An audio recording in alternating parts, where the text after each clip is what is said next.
Вы когда-нибудь видели данную книгу?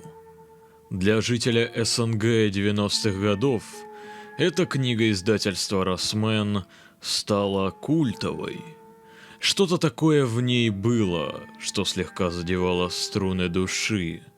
Это чувство таинственности, такое близкое и реальное, нагоняющее жуть, но по-доброму простое. И казалось бы, оно было, и теперь его нет.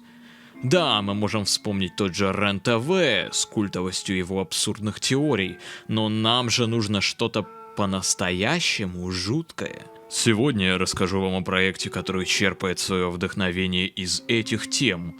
Что ж, давайте погрузимся в лес, полный криптидов и гномиков. Но сегодня мы посмотрим на эти вещи с другого края стола, далекого западного края американских мифов, уфологии и паранормальщины. Наш сегодняшний проект носит гордое имя Ahulabrum. Существует он с 2005 года по сей день. Основан он был в Западной Вирджинии, Соединенные Штаты. Его основателями выступают музыканты, которых лучше представлять как криптообразных нечеловеческих сущностей, Индрид Колд и Ведик. В представлении самих музыкантов, их творчество существует как система общения межизмеренческих разумов с существами с Земли, путем радиопередач, записи и совокупности помех. И если вы тоже ничего не поняли, то вам, вероятно, придется услышать все вышеперечисленное самому. Общая же характеристика самого проекта, весьма точно подмеченная блогом на MySpace за 2008 год, гласит: «Ужасающий, грязный лоу-файный блэк-метал. Тематика касается инопланетян и связанных с ними явлений. Слышны сэмплы из репортажей встреч с НЛО, а также отвратительный вокал, ревербированный до чертиков». Это весьма определяющее описание всего творчества группы. Однако стоит выделить, что идущая после первых альбомов хаотичная звуковая волна больше подходит под определение black ambient или gore noise, нежели классического понятия сырой блэкухи. Поэтому я советую вам желательно не слушать это на полной громкости. А теперь давайте разберем дебютную пластинку «Магония».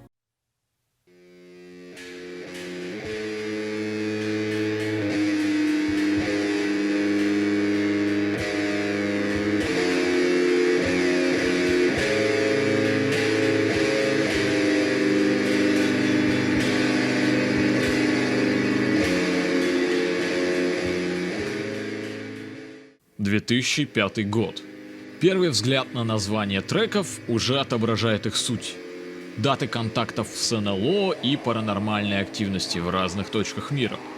Звук, все еще не сошедший в безумие будущих кассет, обладает вполне приемлемой гитарой, ударными и нагоняющими ужас синтами. Вот, например, этот момент первого трека задает именно то чувство жути и стандарта 60-х.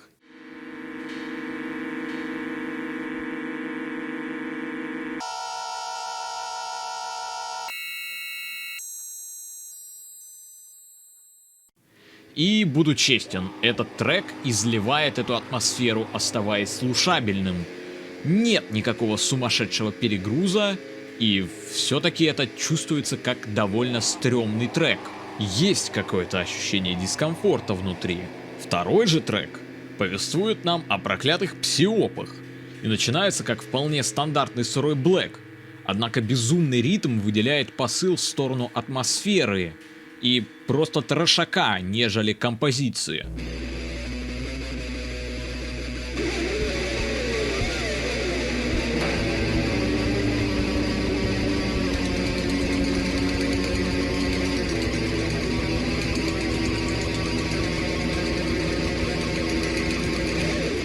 Пластинка всячески старается нагнать на вас чувство дискомфорта и неприязни к слушаемому. Продолжая же прослушивание, мы слышим некий диалог между двумя людьми.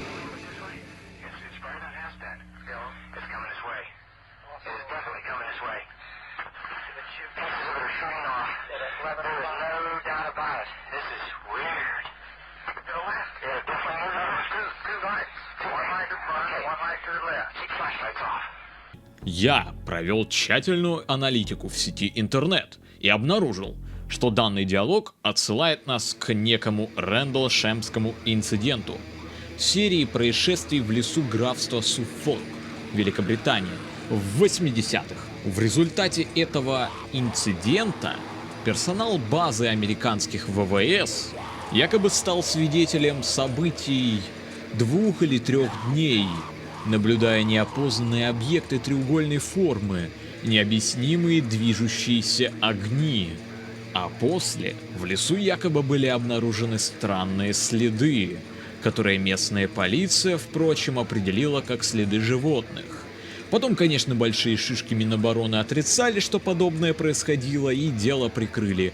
Однако наши верные конспирологи-лесники не желали верить рептилоидам, и в результате обнародования документов 2001 года все еще считают данную ситуацию одной из самых ярких свидетельств столкновения с НЛО. Конечно, соевые агенты пришельцев любят говорить, что это все огни маяка или звезд, но мы-то с вами знаем правду. И весь альбом, как и последующие, несет в себе такую историю. Каждый трек жуток не только своей музыкальной составляющей, но и историей, на поиск которой ты отправляешься. На альбоме мы можем найти еще 3 подобных трека. Не рвущих уши, например, как в треке про Хэппи Кэмп, там даже бочка слышна.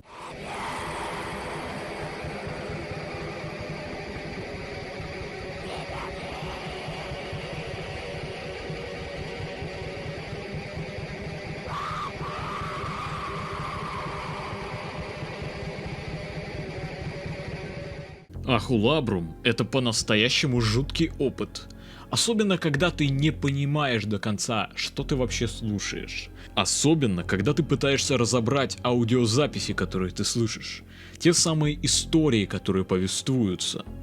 Низкокачественный визуал, общий недостаток информации о группе и сама музыка по первой действительности пугали меня. А я, между прочим, не лыком шитый, я вором флегм на повторе крутил.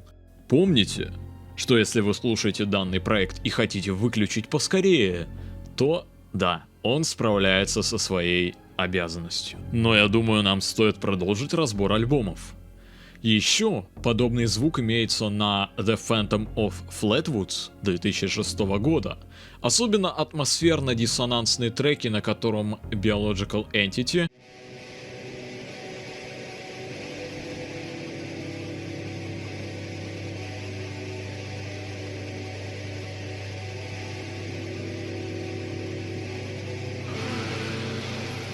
и The Hawks of Majestic 12.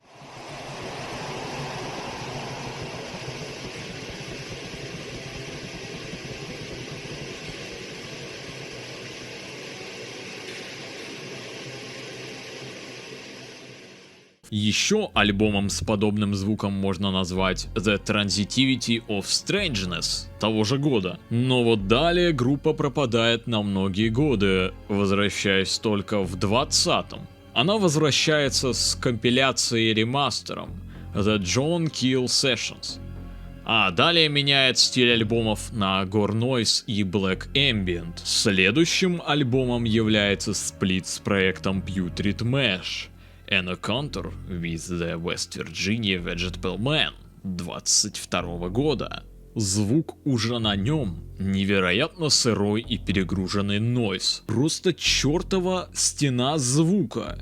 Иногда в эту стену вклинивается подобие гитар. Но вы сами понимаете, что долго такое не послушать. Во всяком случае мне. Но благо мы рассматриваем альбом, на котором такого немного. На данном конкретном альбоме в основном встречаются синтовые композиции. Да и сам альбом в принципе является концептуальным, повествуя нам историю встречи с овощным человеком. Да, криптиды нынче интересные пошли. Ну так вот, сами синты звучат весьма атмосферно. Весьма чисто это проскакивает в треке You Need Not Fear Me.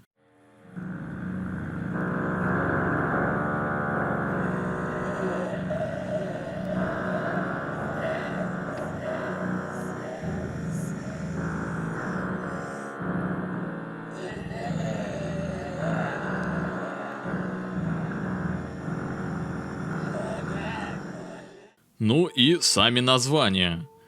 От начала к концу они становятся все более грустными, и как-то даже жалко мне этого овощного человека, он вроде не хотел никому вредить.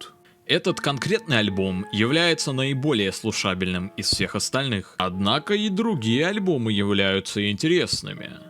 Только вот слушать их довольно сложно. Стена звукового хаоса, возможно, покорится вам, если вы заядлый горнойщик. Но вот из интересного могу сказать только про записи допросов и репортажей. Их там довольно много.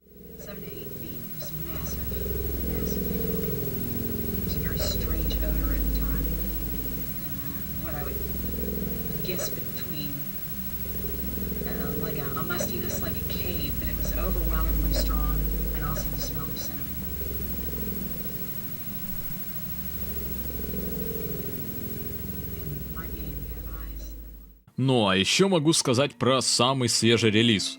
Это сплит с известной в кругах сырятины греческой группой «Ними». Это очень хаотичный и нечитаемый жуткий альбом. Как я слышал, он даже фанатам «Ними» не понравился, но, наверное, здесь есть какая-то история, которую тоже можно уследить, и альбом будет казаться более интересным, что ли. По концепции могу сказать, что нойз здесь аккомпанируется теми самыми шизоидными барабанами, и да, все еще создает большой трэш, в котором хрен пойми, что разберешь.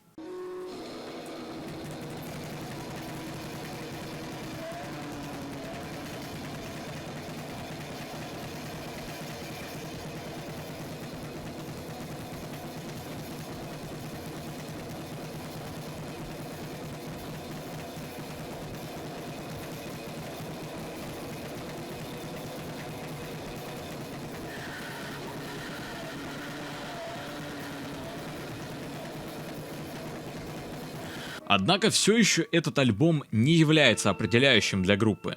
К самым центральным альбомам проекта я бы отнес все старые альбомы, ну и может альбом про овощного человека. Лично он довольно-таки интересный. Ну а вот остальное решать, конечно, вам. Заключаю все мысли. Ahulabrum — это весьма жуткий экспериментальный проект. Повторюсь, именно экспериментальный. Эксперименты не всегда являются успешными, и это вам решать. Для вас он или нет. Его музыка показывает один большой средний палец в сторону слушателя, но этот палец как бы подзывает к себе, манит туда, во тьму леса, откуда однажды, может, и ты расскажешь свою историю о встрече с неизведанным. Ну а пока моя летающая тарелка уже заправилась. До скорого, лесники!